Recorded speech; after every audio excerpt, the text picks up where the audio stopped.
నమస్కారం స్నేహితులారా, ఈ రోజు మనం వెళ్తున్నాం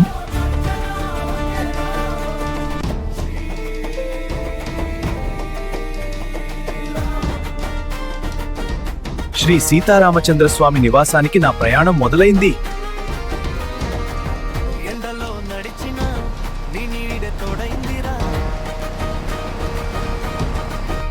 ఈ ప్రయాణం అంత సులువు కాదు, కానీ ప్రతి మలుపు ఒక అందం, ప్రతి దారి ఒక అనుభూతి. చుట్టూ అడవులు, గోదావరి గాలి, మనసు ఆటోమేటిక్గా ప్రశాంతమైపోతుంది. ఇదే స్నేహితులారా శ్రీ సీతారామచంద్ర స్వామి ఆలయం.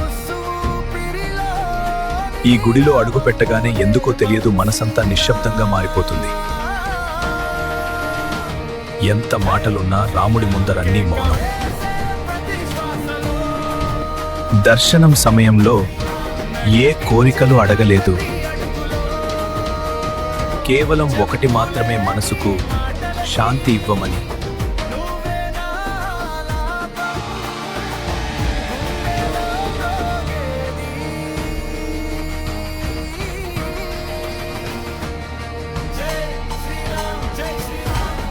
ఇదిగో గోదావరి అమ్మ. ఈ నది ఒడ్డున కూర్చుంటే సమయం ఎలా పోతుందో కూడా తెలియదు.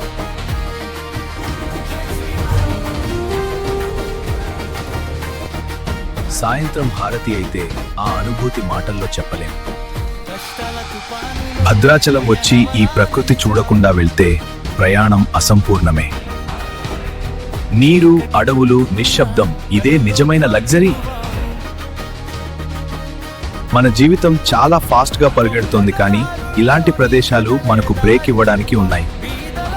రాముడు ఇక్కడ ఎందుకు ఉండాలనుకున్నాడో ఇప్పుడు అర్థమవుతోంది.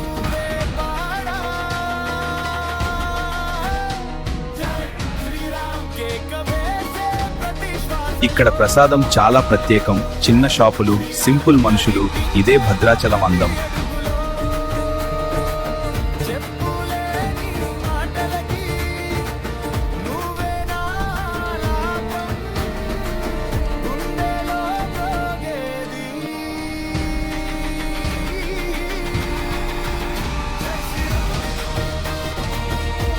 మీకు ఈ వీడియో నచ్చితే లైక్ చేయండి, షేర్ చేయండి, సబ్స్క్రైబ్ చేయడం మర్చిపోకండి.